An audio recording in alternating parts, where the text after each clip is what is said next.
다음은 송영길 더불어민주당 대표 얘기를 잠깐 하겠습니다. 어떻게 보면은 송영길의 반란이 아니냐 할 정도 얘기들도 일부에서 나오고 있고, 송영길 신임 대표는 뭐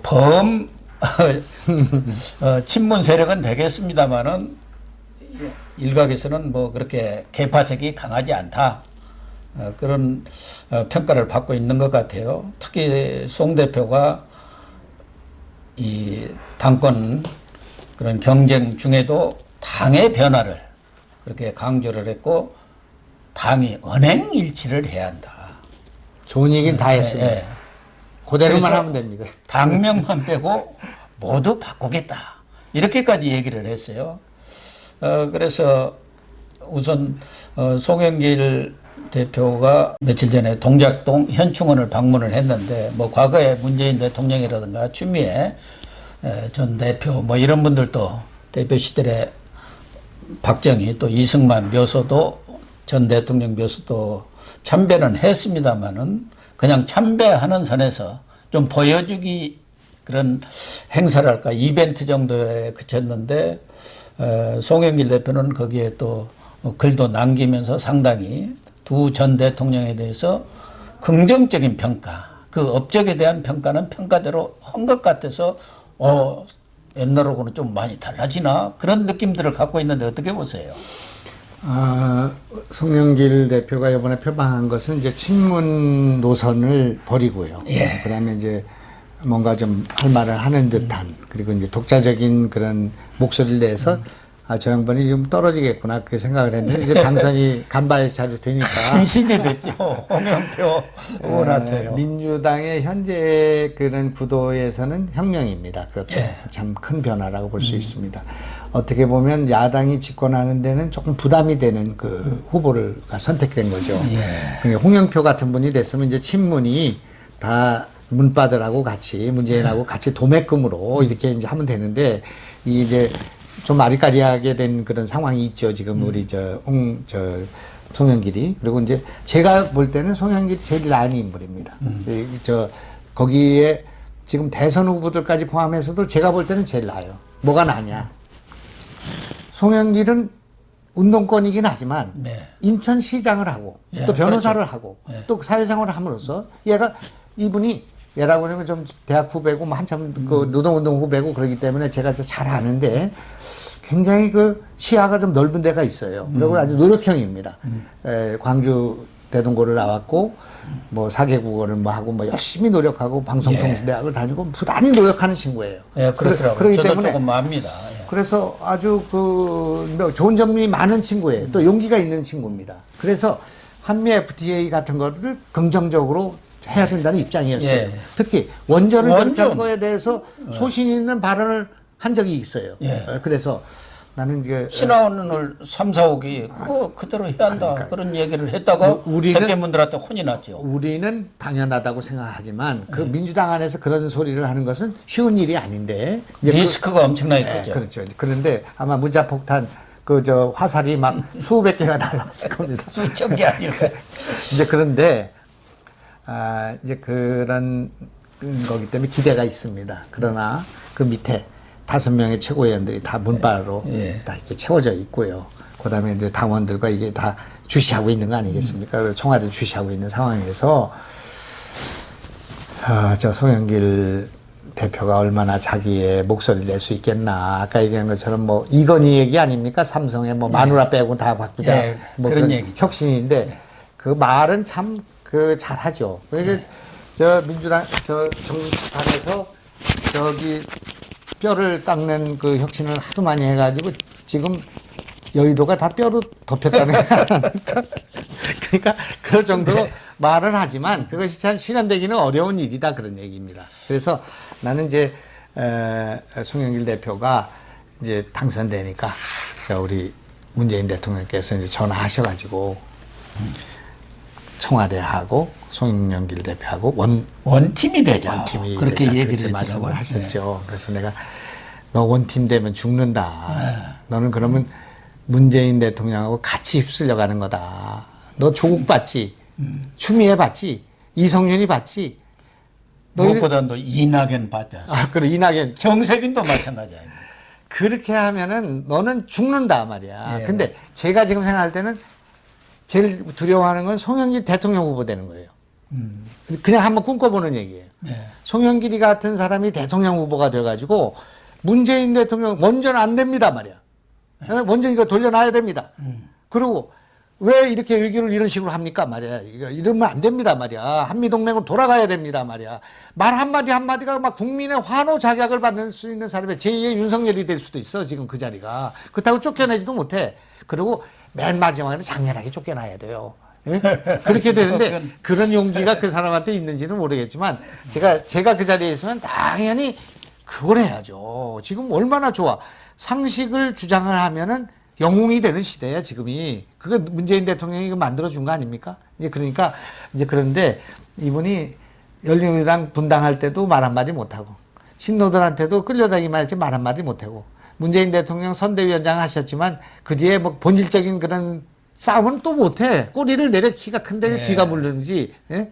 문재인 대통령은 노선을 달리한 적은 없었죠. 그렇습니다. 뭐 투쟁을 했달까 그런 건 거의 없었던 것 같아요. 그러니까. 자기 목소리를 내려고 노력을 했지만 문재인 노선에서 벗어난 적은 없었던 것 같아서 일정 부분 한계를 갖고 있다고는 하지만 어쨌든 송영길 그 대표의 이런 여러 가지 언행으로 볼 때 지금 문재인 정권이라든가 친문도 현재대로 이대로가 좋아요 해가지고는 내년 대선에서 승리한다는 정권을 재창출한다는 보장이 전혀 없는 상태 아니겠습니까? 그래서 뭐 문재인 대통령은 청와대와 원팀이 되자고 했지만 또 원팀 되면 한편으로는 원킬입니다. 당정청의 변화도 좀 주도해 주세요 하면서 좀 힘을 실어주는 것으로 봐서는 문재인 대통령도 일정 부분 이대로 가다가는 우리가 좀 어려운 것 아니냐, 패족이 되는 것 아닌가 하는 두려움은 있는 것 같아요. 그러하면은 이제 제가 문재인이라면 예. 짜고 해야죠, 둘이. 자, 그게 경계해야 될 점입니다. 나를 밟고 가라 이렇게 할 수 있습니다. 그렇지 않겠습니까? 이제 그런 거를 해낼 수 있는 그 인물이 되려면 뼈를 깎아야 됩니다. 누구 뼈를 깎아야 되냐면 자기 뼈를 깎아야 돼요. 그 외로움의 뼈를 깎아야 됩니다. 그 자리에 그냥 빗발치는 비난과 그 문바들의 그 비난을 받으면 받을수록 자기는 올라가는 거예요. 이제 요번에 이제 국립묘지 이제 저는 참 우리나라의 정치 풍토가 바뀌어야 된다고 생각하는데요. 뭐 무슨 대표가 되거나 그러면 뭐 전직 대통령 그 묘소까지 전직 대통령 서로 존경도 안 하고 서로 막 감옥에 쳐놓고 막 죽이고 막 그러면서도 그 또 가서 그 현충원 가면 또 그 사진 찍히니까 가는가 본데 거기 가서 하신 말씀 가운데서 이제 저기 있지 않습니까? 세월호를 너무 우리가 하다 보니 제복 입은 사람. 제복 입은 사람. 그 표현이 참 누가 이제 써줬는지 모르겠는데 참 본인도 고심한 것 같아요. 자기 얘기로 안 오고 우리 아들이 그런 얘기를 하더라. 그렇게 이제 간접적인 은유법을 통해서 그래도 제복 송영길이 입은 사람에 대한 뭔가 그동안의 미안함이랄까 이런 것도 일정 부분 표현을 한 근데 그냥 눈물이 나는 거예요, 그게. 그게 당연히 우리나라의 공권력이라고 할까, 우리 해경이라고 할까, 군인이라고 할까, 그 세월호에 죽은 아이들이라고 할까, 이 사람들이 제가 안산에 원래 또 국회의원 오래 하셨잖아요. 그 아이들 못지않게 그 소중한 사람들이고 나라를 위해서 목숨을 버린 사람들인데 전쟁에 가서 그분들은 목숨을 버린 거고 우리 민주화 운동하는 사람은 목숨까지 버리신 건 아니잖아요. 전 국민이 다 한 것이고. 그런데 이런 거를 여당 대표가 하니까 이게 참 고마운 거야. 이게 어떻게 이 나라가 잘못됐는지 그런 상식적인 얘기, 당연한 얘기가 너무나 감동을 주는 시대가 됐다 그런 얘기예요. 그래서 이제 제가 국립묘지가 나왔으니까 말씀인데요, 선생님. 우리나라 전직 대통령들 말이에요. 전직 대통령들 왜 그렇게 사절을 아방궁처럼 져야 됩니까? 그리고 왜 무슨 죄를 져가지고 거기 무슨 예산을 수십억씩을 써가면서 거기에 경호원들을 배치하고 10년씩이나 그렇게 뭐 몇 년씩이나 그렇게 경호를 해야 됩니까? 그냥 우리 문재인 대통령이 저렇게 욕 많이 얻어먹어도 딱 나는 이번에 콩문동 25평짜리 빌라로 간다. 그러면 국민들이 다 환호. 그거 하나로. 근데 왜 양산에 가서 그건 양산에 소장 하나만은 그런 그렇지. 사죄를 짓느냐고. 양산은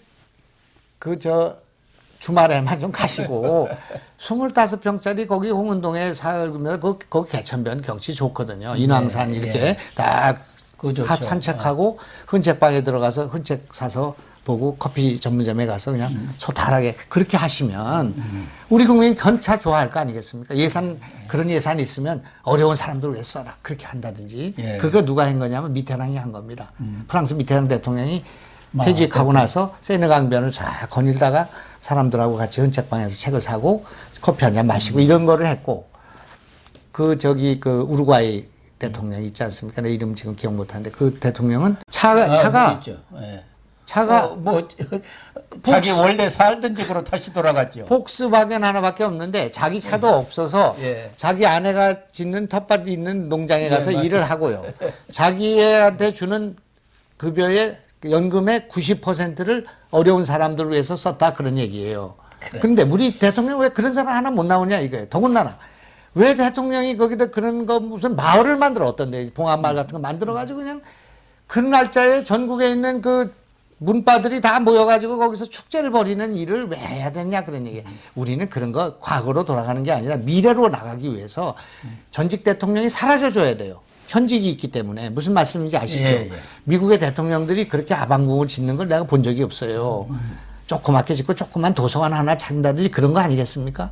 그러니까 그분들은 정치를 끝내고 나서도 정치적 영향력을 계속 유지하고 자기 계보를 그냥 갖고 싶은 거야. 그런 거를 버려야 다음 세대가 나오고 다음 세력이 나오는데 이번에 제가 이제 민주화운동 반납하면서 생각해 보니 야 우리나라의 그 대통령들이 연금을 말이야 어려운 사람들 가난한 사람들 뭐 이건희 같은 사람도 소아암을 위해서 뭐 몇 조 내놓고 그러지 않습니까? 그것처럼 그런 그 솔선수범을 가지면 누가 그 대통령한테 돌을 던지겠느냐 그런 얘기예요. 제 생각에. 에? 대통령도 그래야 하고 이번에 송영길 대표도 나름대로 변화 언행일치를 하려면은 지금 김기현 국민의힘 원내대표가 새로 당선돼 가지고 원내대표가 됐지 않습니까? 선출이 돼서 하는 게 맡겨놨던 가져갔던 작물을 내놔라.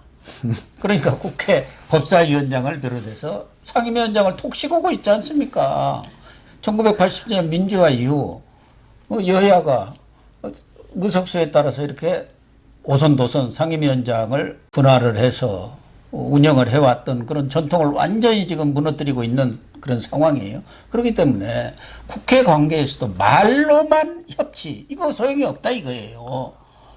그래서 이번 송 대표는 법사위원장이 아닌 다른 7개의 상임위원장은 좀 협의의 대상이 될 수 있다고 문을 열어놨는데 윤호중 원내대표는 그거 소용없다. 이미 원구성 협상 때 협상이 끝났기 때문에 나는 아무 재량이 없다고 하는데 그때 무슨 협상이 있었습니까? 국민의힘은 그 당시에 자기들이 일방적으로 가져간 건데 협상이 없었잖아요. 송 대표가 좀 풀어줬으면 좋겠어요. 그러니까 제가 이번 달 안에 이제 송 대표가 정말 그 혁신 의지라고 할까 그 말 언행 일치를 하는가 안 하는가를 보는 게 3가지가 있습니다. 아 그렇죠? 제가 볼 때 쉽게 할 수 있는 거예요. 첫째는 대통령 사면 건의하는 거예요. 이럴 때. 내가 돌을 만들 각오를 하고 건의를 하면 문 대통령의 부담도 덜어주는 일이에요. 그리고 그러겠네요. 자기가 지금 대통령 나갈 사람 아니잖아요. 송영길이 이제 그러니까 그거 할 수 있어요. 나 같으면 그렇게 하겠습니다. 많은 비난을 무릅쓰고 내가 맞는다. 그래도 이거는 정치 보복에 이걸 끊어야 된다. 지금 이렇게 해갖고 임기 말에 가서 하는 거는 정치 보복이에요. 이거는 지금이라도 조금이라도 먼저 그런 화해 통합의 질서를 하고 가야 돼. 전직이. 그러니까 그게 하나 있고요. 두 번째 원전 이거 돌려놔야 됩니다. 더군다나 원전 지금 그 결정적인 고준위 폐기물 그거에 기술에 진전이 있어요. 제가 그 정보가 있고 확실한 그 증언이 있습니다. 그런데 이런 상황에서 우리 원전을 돌려놔야 되는데 본인의 소신이기도 하니 원전 문제에 대해서는 나는 이번에 그 대통령 설득하겠다. 그래서 국민들한테 설득하면 그거 하나만 갖고도 박수를 받는다 그런 얘기. 그래서 지금 국민들의 70%가 원전 찬성 아닙니까? 그런데다가 여당 대통령 후보들이 다 원전 찬성으로 돌아갈 가능성이 99%예요. 제가 볼 때는. 그러니까 어차피 안 되는 건데. 문재인 대통령 가면서 원전도 다 돌아가게 돼 있어. 그렇죠. 지금 이제 고리 원자력이 제일 오래됐거든요. 고리 원자력이 40년 돼 가지고 폐로를 하는데 전 세계에서 40년 된 원자로를 폐로하는 나라가 없어요. 연장해서 60년 쓰고 80년 쓰는 거예요. 이제 그런데 하여튼 이렇게 이런 문제가 생겨 있단 말이에요. 그러니까 그거 두 번째 하는 거예요. 그다음에 세 번째 협치해야 돼요. 협치를 하는데 아니 법사위 아니고 나머지는 돌려준다? 그거는 국회법이 다 돼 있는 건데 의석수대로 하는 건데 그걸 무슨 협치라고 할 수 있어요? 법사위는 원래 이쪽에 갖고 있던 거예요. 네. 당연히 윤호중 그렇게 하지만 나는 당대표로서 이걸 돌려주는 거를 하겠다. 그래서 만약 좌절되더라도 송영길이는 올라가고 윤호중이 깔아앉는 거예요. 예? 그러니까 그런 면에서 나는 송영길이 용기를 내야 된다. 그리고 자기는 지금 5선까지나 했잖아요. 예? 그 다음에 뭐 다 했잖아. 이제 뭐 운동권하고 다 그럼요. 했잖아요. 그러니까 여기서는 나는 이제 국가를 위해서 국민을 위해서 내가 한번 버린다 그렇게 생각하면 정말 큰 인물이 될 수 있는 그런 기회에 그 자리에 서 있다. 지금 그렇게 봅니다. 거기에 덧붙여서 뭐 본인도 얘기를 했던데 앞으로는 당 주도로 하겠다고 했는데 당청 관계에서 사실은 지금까지 민주당의 여의도 출장소 역할, 청와대 지시를 수행하는 하명기관으로 이렇게 전락됐어요. 과거 저도 전두환 정권 그 이전에 공화당 시절부터 봤는데 지금처럼 이렇게 아무런 재량권이 없고 목소리를 내지 못한 이런 집권당은 나는 처음 봤습니다. 이런 부분까지도 좀 송영길 대표가 본인의 약속대로 당 주도의 그러한 당청 관계도 좀 새롭게 정리했으면 좋겠다는 생각이 들고 특히 우리 김 의원님과는 아주 오랜 인연이 있지 않습니까? 과거에 뭐 신혼 시절부터도 찾아다니고 뭐 사랑니까지 뽑아줬다면서요. 한번 제가 사랑니 뽑아준 뭐송 대표 만나서 옛날 얘기도 하면서 좀 얘기 좀 20-30명. 하시죠. 그리고 이제 송 대표가 제 아내를 누님이라고 부르는 사이니까. 지금 연대도 후배죠 한참. 연대는 학생운동, 뭐 노동운동 후배가 되고 또 우리 이제 아내하고는 또 같은 그 운동권 교회 출신 선후배이기도 하고 이제 그렇게 아주 그 부부도 잘 알고 아주 그 제가 좀 아끼는 후배이기도 하고 그런데 요번에는 정말 칼라루에 쓴 것 같습니다. 제가 송영길의 정치를 한번 보여주고 정말 인생 일대에 자기 그 정치 일대에 최고의 영예를 얻을 수도 있고 거기서 거꾸라져서 정말 등치만 큰 무슨 학위만 많은 그다음에 외국어 능력만 많은 그런 허울대 좋은 그런 사람으로 전락할 수 있다. 그렇게 하면 안 되고요. 지금 송 대표는 지금 당 안의 의원들이나 최고위원들이나 이걸 생각하면 안 돼요. 국민을 생각해야 됩니다. 그리고 역사가 이걸 지금 자기를 어떻게 평가할 것인가를 생각해야 돼요. 그러니까 그런 면에서 어떨 때는 외로울 수도 있고 고통스러울 수도 있지만 그러면 그럴수록 송영길은 국민들로부터 존경을 받고 명예를 가질 수 있는데 그 길을 할 수 있을지 없을지는 잘 모르겠습니다. 저는 그 자리에 있으면 정말 신날 것 같습니다. 아니 그렇게 오랜 어떻게 보면 민주화 운동의 동지인데 어떻게 해서 서로 이렇게 전혀 다른 길을 갔습니까? 그쪽에서는 뭐라고 합니까? 우리 김영환 의원에 대해서 좀 좋지 않은 얘기들을 할 것 같은데요. 제가 청와대 밑에 있는 한옥으로 된 치과병원을 하고 있는데 거기 제 병원인데 거기에 이제 그 여자 원장님이 계신데 이제 청와대에 있는 비서실장 그 임종석이나 뭐 이런 분들이 각 교유가 있어서 만나셔요. 근데 내가 이제 얘기를 들어보니까 나를 뭐 완전히 배신자에다가 막 이제 뭐 나는 이제 스스로 탈영병이라고 하는데 집 나간 탕한가?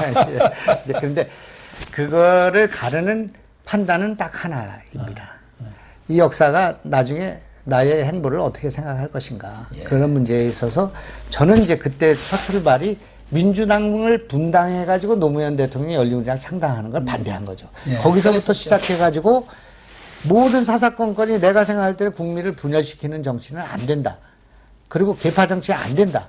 그리고 저렇게 막 그 노빠부터 시작해 문빠까지 가는 그 정치는 지금은 너무나 무섭고 두려운 그런 존재들이지만 역사가 지나고 나면 그것은 얼마나 잘못된 것인가. 그걸 보여주는 것이 중국의 홍위병 아닙니까? 예. 나는 그래서 이 문바라는 그 조직은 그런 비이성적인 폭력적인 어떻게 보면 막 문자 폭탄 날리고 막 그렇게 사람을 외폭해하고 그렇게 하는 그런 정치 운동은 민주주의의 적이라고 생각하고 그렇게 돼가지고 결국은 정치를 망쳤다고 생각하기 때문에 이게 지금 이 문파들의 그 전화폭탄 있지 않습니까? 네. 나는 이거는 정말 용납해서는 안 되는 일이다 그렇게 생각하죠. 어쨌든 송영길 대표가 본인이 약속했던 대로 언행 일치의 민주당을 좀 만들어주면은 우리 정치도 국민들로부터 편안해져. 좀 욕을 덜 먹는, 안 먹지는 않습니다. 워낙 뭐 국민들로부터 욕 먹을 짓을 많이 하니까 그래도 좀 낫지 않겠나 그런 생각을 합니다.